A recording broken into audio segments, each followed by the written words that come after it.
All right.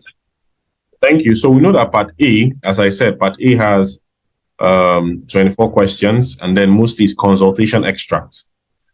This has been taught 2 weeks ago by the tutor, Dr. Ifyok Ekpeyangabasi. And then we have part B, which is short workplace extract. We have 6 questions in part B, and the idea is to assess your ability to identify detail, gist, or opinion or purpose of the short extract. Okay, so for your part B, you have 6 questions, and then when you add your 24 of part A to the 6 question of part B, you're having 30 questions, for the exam, right?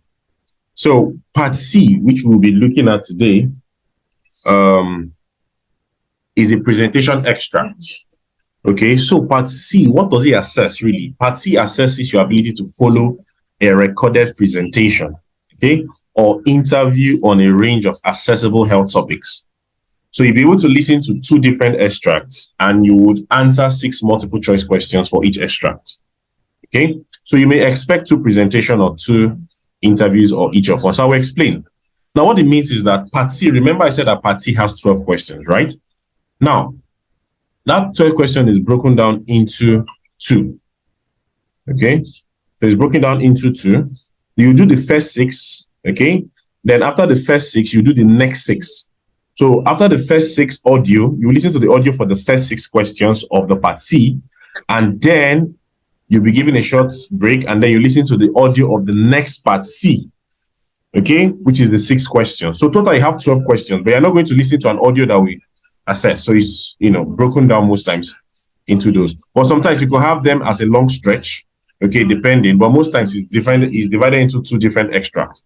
So one audio answers the 6 questions, and then the next audio is for the next 6. So that makes it 12. So you're having 12 questions in your listening part C. And it's important, listening part C is not like your listening part B. You have to be very attentive, because if you miss it, it will be very difficult. Unlike a part B, that the listening is targeted to a particular part. So for example, part B will give you something like you see a question for part B, and then you just listen to a short audio.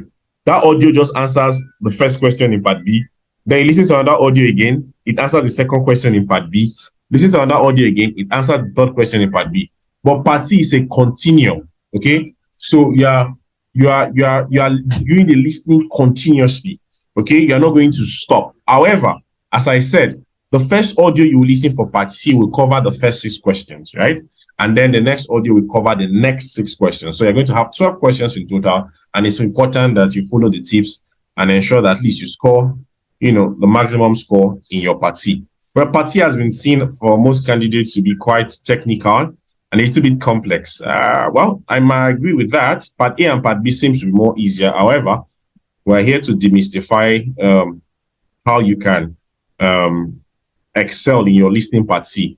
While it's important that the tips we are going to share, it's going to be relevant for your success, one of the things I always tell candidates, practice. The tips are good, yes. It's important you come to class, absolutely. One of the things that makes you to do so well, especially in your reading and listening, is your continuous practice. Because in as much as you might have the tips, you might still find it difficult, in answering the questions if you don't practice as regularly as possible. Right. Okay, so hold on. All right, so what do you have to do in a listening part? As I said, your job is to answer. So kindly rejoin if this link elapses. Your job is to answer 6. Hello, someone's mic is on, please. Can you mute your mic? Francisca. Okay. Right, thank you. Okay, so your job is to answer 6 3-option multiple choice questions, as I said, per audio extract. Okay, these questions may focus on the attitude, gist, or the opinion of the speaker, and very often the answer is implied rather than stated outright. So what they're trying to say here, that you will not necessarily get the exact answer for your part C like the way you listen to it on the audio.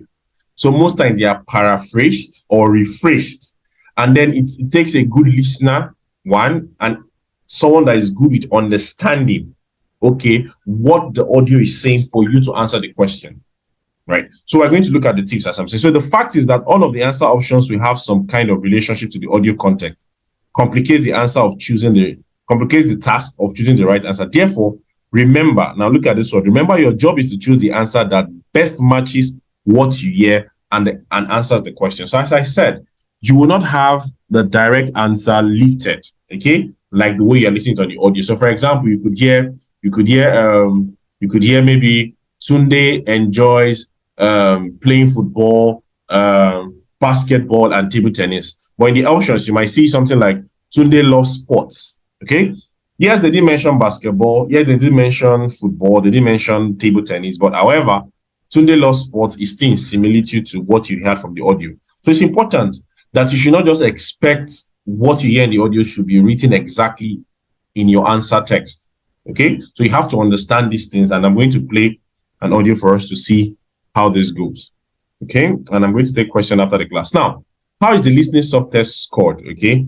So your answers for OET listening are double marked. So this is how it's scored. For your part A, they are double marked by trained OET assessors. All right. So they are double marked. 2 people marks it. The answers are randomly assigned to assessors to avoid any conflict of interest. Your answers for part B and part C. Now look at this. Your answer for part B and part C are computer scanned and automatically scored. Okay. So, and that's why you see candidates when they have issues with listening, or reading, they might find it difficult to request for remark because a chunk, okay, of your listening and reading is actually scanned by the computer and automatically scored. So there's no room for human errors. You can have some errors in part A, but then imagine 2 people are marking it, so it's quite difficult, for there to be errors still in the part A, and then the part B and part C is automatically scored because the computer just scans it and then picks the answer. All right, so for part A, listening assessors use a detailing marking guide, which sets out which answers receive marks. Okay, assessors use this guide to decide whether you have provided enough correct information to be given the mark. Okay, assessors are monitored for accuracy and consistency. Right. Okay. Now, I will skip this. This is for part A, so I'll just go to part C. Now, let's look at the tips that you need for part C before I come back to the audio, and then we can practice together, which is very important. As I said, listening or reading classes are practical classes, and it's important that you get the meat of the matter. So first of all, listening part C is often cited by candidates as one of the most challenging, as I mentioned, okay, of all the listening sections of the OET exam. Like your part B, it is, of course, a multiple choice format, as I mentioned. You have A, B, and C.